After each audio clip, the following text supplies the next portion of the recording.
clair, il ne faut dépendre en aucun cas des communistes vietnamiens. Pol Pot trouvait les Chinois d'abord bien disposés à son égard et ensuite moins interventionnistes que les Vietnamiens. Et c'est exactement ce qui lui convenait.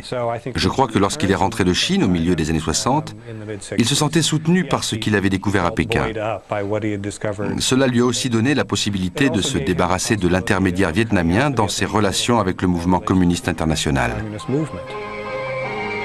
En 1967, après un séjour au Nord-Vietnam, Salotsar, avec d'autres dirigeants communistes, se réfugie dans la province de Ratanakiri, au nord-est du pays.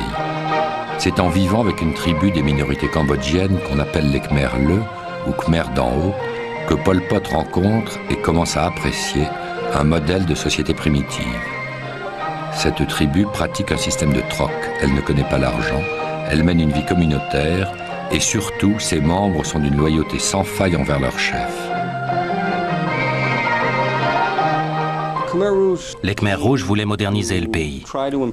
Quelles que soient encore les nombreuses fautes des Khmers rouges, le fait est qu'ils n'ont pas agi pour des raisons égoïstes.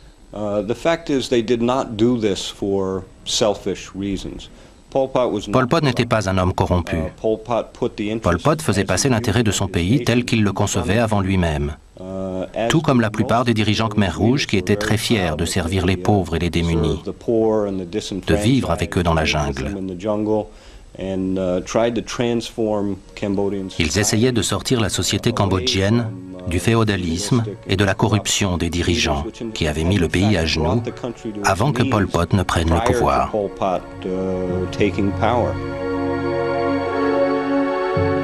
Pol Pot does not believe in God, but he thinks that heaven, destiny wants him to guide Cambodia in the way he thinks it is the best for Cambodia, that is to say the worst. Pol Pot is mad, you know, like Hitler.